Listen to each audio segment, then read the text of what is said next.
प्रिय विद्यार्थियों और साथियों, आपका दिन शुभ रहे। मैं आज आपको पढ़ाने जा रहा हूं comparative study of Palaeognathae and नियोग्नेथी।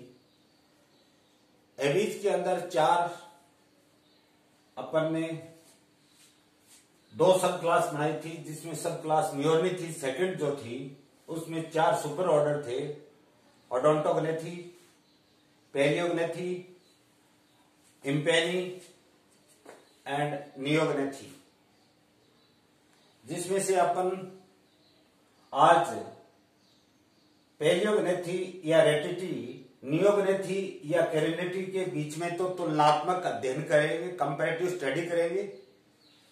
और थर्ड सुपर ऑर्डर जो है इम्पेनी, इसका भी साथ में वर्णन करेंगे।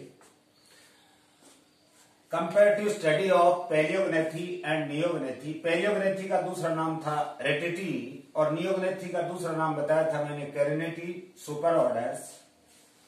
मैंने महत्वपूर्ण 14 डायग्नोस्टिक कैरेक्टर्स लिए हैं कंपैरेटिवली समझने के लिए, समझाने के लिए कि आपके ढंग से, बेहतर ढंग से समझ में आ जाए। सुपर ऑर्डर पैलियोग्नेथी या रेटिटी में पाए जाने वाले बर्ड्स मॉडर्न यानी आधुनिक, big size, flightless and running birds होते हैं। यानी आधुनिक तो है ही, बड़े आकार के, उड़नहीन, फ्लाइटलेस और तेजी से दौड़ने वाले बर्ड्स यानी रनिंग बर्ड्स आते हैं। जबकि इधर देखिए सुपर ऑर्डर नियोग्नेथी में मोस्ट मॉडर्न, अत्यधिक आधुनिक, यूजुअली स्मॉल साइज, छोटे आकार के होते हैं, सामान्यतः छोटे आकार के होते हैं। एंड फ्लाइंग बर्ड्स होती हैं, उड़ने वाले पक्षी आते हैं। इसमें फ्लाइटलेस, उसमें फ्लाइंग बर्ड्स। दूसरा पॉइंट, विंग वेस्टिजियल और रेडिमेंट्री विदाउट इंटरलॉकिंग मैकेनिज्म।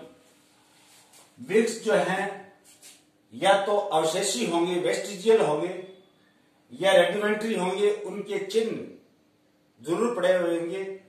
जैसे अपने में टेल का, बॉडी के पीछे के पार्ट में टेल का एक रेडिमेंट्री यानी अवशेष के रूप में पड़ा है, वैसे ही ये अवशेषी भी हो सकते हैं। इंटरलॉकिंग मैकेनिज्म का मतलब है कि एक विंग जो भी है उसमें केंद्रीय अक्ष रेचिस पाया जाता है, उसके दोनों साइड में बार्ब्स पाए जाते हैं और बार्ब्स के दोनों साइड में बारब्यूल्स पाए जाते हैं। बारब्यूल्स आपस में एक हुक, हेमुलाई हुक,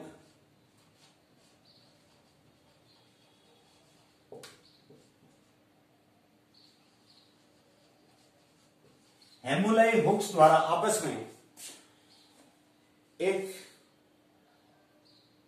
इंटरलॉकिंग मैकेनिज्म यानी इंटरलॉक कर लेते हैं, आपस में बंध जाते हैं। ऐसी मैकेनिज्म पैलियोग्नेथी में नहीं पाई जाती। जबकि नियोग्नेथी में देखिए विंग्स वेल डेवलप्ड, सुविकसित होते हैं। फेदर विद इंटरलॉकिंग मैकेनिज्म यानी इनमें बारब्यूल्स के अंदर हेमुलाई हुक पाए जाते हैं, जिसके कारण से इंटरलॉकिंग मैकेनिज्म सदैव उपस्थित होगी। Third point, rectrices absent if present, irregularly arranged. Rectrices tail के ऊपर पाए जाने वाले विंग्स होते हैं, फेदर्स होते हैं, वो अब्सेंट होंगे। टेल पर पाए जाने वाले फेदर्स या तो अनुपस्थित होंगे, इफ प्रेजेंट यदि अगर होते हैं तो अनियमित रूप से व्यवस्थित होते हैं, इरेगुलरली अरेंज्ड होते हैं। यहां देखिए रेक्ट्रिसेज प्रेजेंट, वेल डेवलप्ड और रेगुलरली अरेंज्ड यानी नियमित रूप से एक के बाद एक व्यवस्थित होते हैं। फोर्थ पॉइंट, ऑयल ग्लैंड या पीन ग्लैंड अब्सेंट। फ्लाइटलेस बर्ड्स या पैलियोग्नेथी के अंदर ऑयल ग्लैंड या पीन ग्लैंड अनुपस्थित होगी।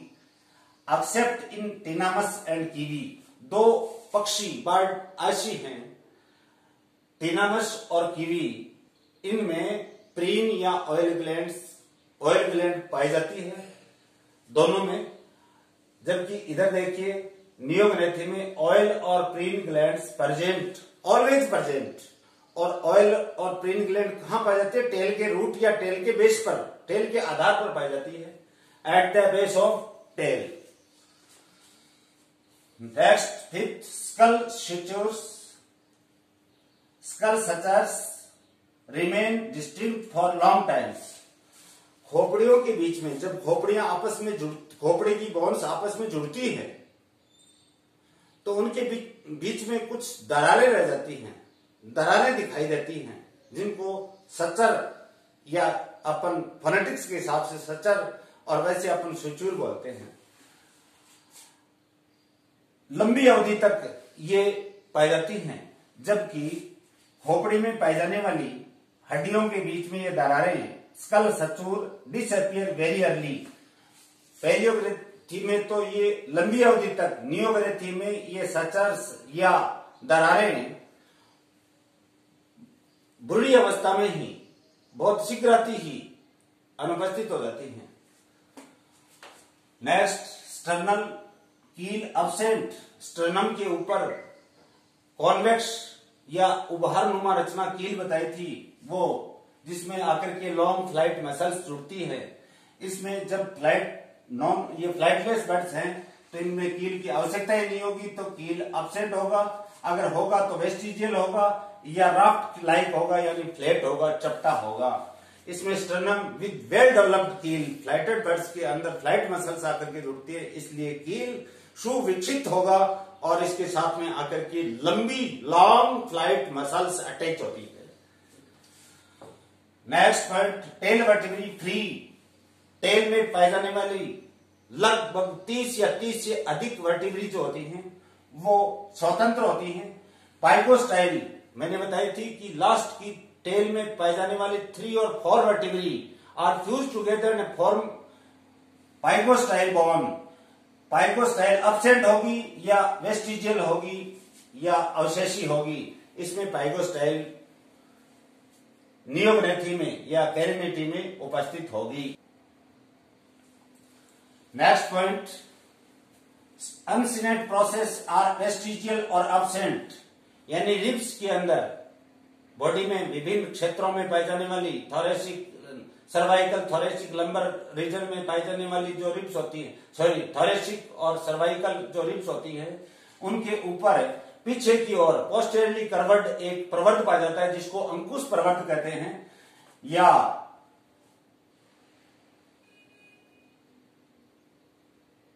अनसिनेट प्रोसेस कहते हैं, वो उपस्थित होगा। अनसिनेट प्रोसेस इसमें अनुपस्थित होगा।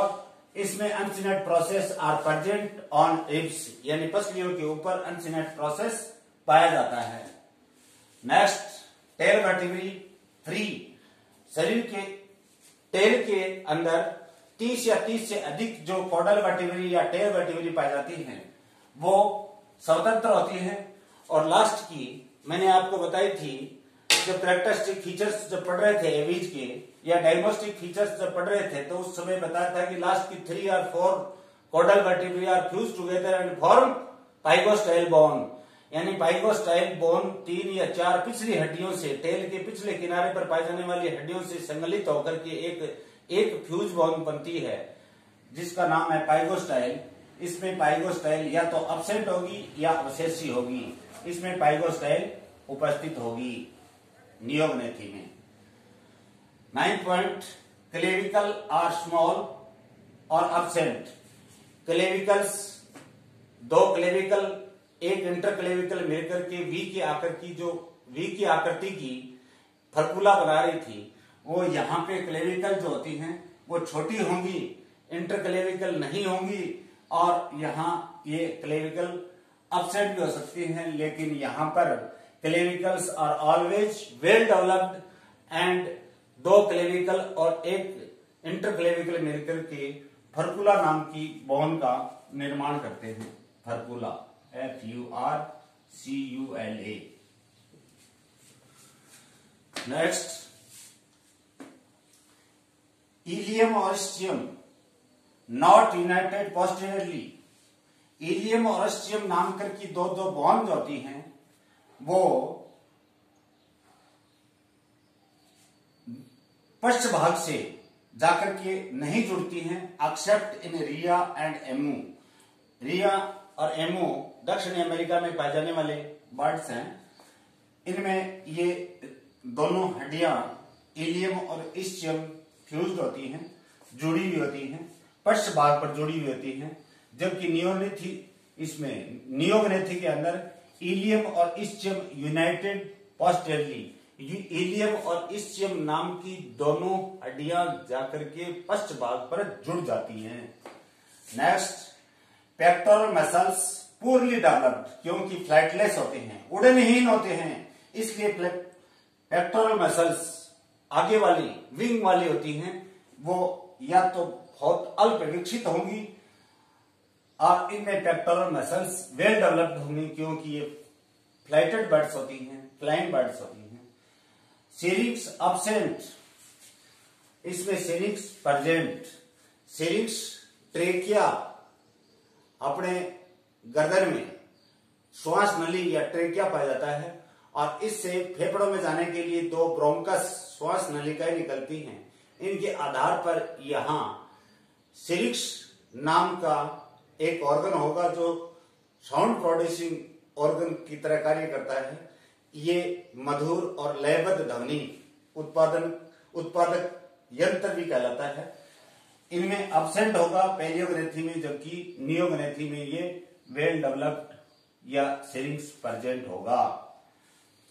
Male has a large erectile penis, female has a clitoris. नर के अंदर एक बड़ा और इरेक्टाइल पेनिस पाया जाता है और फीमेल के अंदर भी मेल में पाए जाने वाले कोपुलेटरी ऑर्गन के रूप में कार्य करने वाली कोपुलेटरी स्ट्रक्चर क्लाइटोरिस उपस्थित होती है, जबकि मेल एंड फीमेल में इस प्रकार की संरचना नियोगनेथी में या कैरिनिटी में नहीं पाई जाती। नेक्स्ट, यंग्स आर प्रिकॉशियस, इधर यंग्स आर अल्ट्रिशियस। प्रिकॉशियस का मतलब है कि जब वयस्क जंतु से बच्चों का जन्म होता है, अंडे से बाहर आते हैं, तो ये वयस्क जंतु से मिलते जुलते होते हैं और वयस्क अपने पेरेंट्स के ऊपर निर्भर नहीं रहते। जबकि ये अल्ट्रिशियस में क्या होता है कि बच्चे अल्प विकसित होते हैं, इमेच्योर होते हैं और अपने फीडिंग के लिए, प्रोटेक्शन के लिए अपने पेरेंट्स के ऊपर निर्भर होते हैं। तो यंग मंस आर अल्ट्रिशियस और इधर प्रिकॉशियस होंगे। बहुत इंपॉर्टेंट पॉइंट है ये। जैसे पक्षी अपने अंडे को इंक्यूबेट करता है, बच्चों को भोजन खिलाता है, साथ रखता है, उसकी प्रेडेटर से सुरक्षा भी करते हैं, ऐसा आप अपने इर्द गिर्द पाए जाने वाले पक्षियों में देखते हैं। उस प्रकार की प्रवृत्ति को, नेचर को अल्ट्रिशियस नेचर बोलते हैं। नेक्स्ट, डिस्ट्रीब्यूशन इज रिस्ट्रिक्टेड, यानी इन पक्षियों का वितरण सीमित होता है, but not found in India, लेकिन ये भारतवर्ष में नहीं पाए जाते। नियोगनेथी में distribution all over the world होगा, यानी कॉस्मोपॉलिटन होगा, विश्वव्यापी होगा। पूरे संसार में, पूरे दुनिया में, पूरे विश्व में इनके पक्षी पाए जाते हैं। अब अपन सुपर ऑर्डर सेकंड और सुपर ऑर्डर फोर्थ के बीच में तुलनात्मक रूप से अध्ययन किया है। कल पढ़ेंगे अपन पेलियोग्नेथी में पाए जाने वाले 7 ऑर्डर्स, उनके characteristic features with suitable examples. उससे पहले मैं तीसरा सुपर ऑर्डर बताने जा रहा हूं, समझाने जा रहा हूं इम्पेनी। इम्पेनी में पाए जाने वाले जितने भी बर्ड्स होते हैं वो एक्वेटिक होते हैं, जलीय होते हैं। और इसमें एक ही सिंगल ऑर्डर होगा स्पेनिशिफॉर्मीज।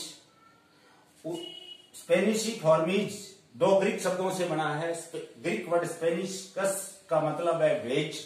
वेज का मतलब है कि कोडल रीजन में पाए जाने वाले जो फेदर्स होते हैं वो लंबे होते हैं। हालांकि टेल इसमें पाइगोस्टाइल अनुपस्थित होती है, पाइगोस्टाइल अनुपस्थित होती है, लेकिन कोडल क्षेत्र में पाए जाने वाले बीच के जो फेदर्स होते हैं वो बड़ी आकृति के होते हैं। और फॉर्मिश का अर्थ है फॉर्म, ऐसे रूप जिनमें बेज लाइक फेदर्स उपस्थित हों। तो कैरेक्टर वही होंगे जो इस ऑर्डर के हैं, क्योंकि इस सुपर ऑर्डर में एक ही ऑर्डर है। कैरेक्टर मॉडर्न यानी आधुनिक, एक्वेटिक यानी जलीय, फ्लाइटलेस यानी उड़ने की क्षमता नहीं, with pedal like Winx, pedal like Winx यानी चप्पू के आकार के विंग्स पाए जाते हैं, जिनको फ्लिपर्स या फ्लिपर्स भी कहते हैं, जो पानी को पीछे धकेलने का कार्य करते हैं और तैरने में ये मदद करते हैं। सेकंड कैरेक्टर लिया है इसका, फीट आर वेब्ड। फीट जो होते हैं, पश्चपाद जो होते हैं, वो जाल युक्त होते हैं, क्योंकि इनमें बायपेडल दो पश्चपाद जो होते हैं उनके पाए जाने वाली जो 4 टखने या अंगुलियां, जिसमें प्रथम टॉयज हेलक्स और 3 जो होते हैं उनके बीच में जाल पाया जाता है, तो तैरने में सहायता करने वाली संरचना वेब्ड यानी फीट आर वेब्ड। तीसरा है feather small scale like covering entire body. Feathers छोटे हैं, पर छोटे हैं लेकिन एक सल्क नुमा रचना में हैं, स्केल लाइक स्ट्रक्चर में हैं और पूरी बॉडी को कवर करते हैं, ढक लेते हैं। कवरिंग एंटायर बॉडी, बॉडी को ढक लेते हैं। फोर्थ कैरेक्टर आ रहा है कि स्किन के नीचे एक फैट की बनी हुई थिक लेयर उपस्थित होगी। Thick layer of fat beneath skin, skin के नीचे वसा की बनी हुई, फैट की बनी हुई मोटी परत उपस्थित होती है। Last but not least, nest in rocky island and ice. ये कहां पाए जाते हैं? ये चट्टानीय या रेतीले द्वीपों पर, आइसलैंड्स पर या बर्फीले इलाकों में पाए जाने वाले पक्षी हैं। इनका उदाहरण है पेंगुइन। पेंगुइन्स जितनी भी हैं, पेंगुइन्स का नाम है एप्टिनोडाइटिस। ये सदर्न हेमिस्फीयर में, दक्षिणी हेमिस्फीयर गोलार्ध में, इंडिया के दक्षिणी गोलार्ध में पाए जाने वाला पक्षी है, जिसको अपन पेंगुइन्स बोलते हैं। Penguins etcetera. तो ये है comparative study of order number 2, order number 4 यानी रेटिटी और कैरिनिटी, और तीसरा भी अपन ने सुपर ऑर्डर ले लिया है इंपेरिंग। कल अपन पढ़ेंगे रेटिटी का क्लासिफिकेशन बहुत लंबा है, सरल बनाने का मैं बहुत प्रयास, जटिल को सरल में बदलने के लिए प्रयास कर रहा हूं। हो सकता है अगर कोई चीज समझ में न आए, मुझे आप कमेंट बॉक्स पे लिख करके भेजें, आपको अवगत कराऊंगा। और स्क्रीनशॉट लेना चाहें तो आपके सामने बोर्ड है, सब कुछ लिखा हुआ है, स्क्रीनशॉट कैप्चर कर लीजिए। और कोई भी अगर क्यूरी हो, समझ में नहीं आया तो आप मेरे से निसंदेह पूछिए। और समझ में आ रहा है और वीडियो पसंद आ रहे हैं तो मैक्सिमम सब्सक्राइब करिए, लाइक कीजिए और आगे से आगे शेयर कीजिए। धन्यवाद।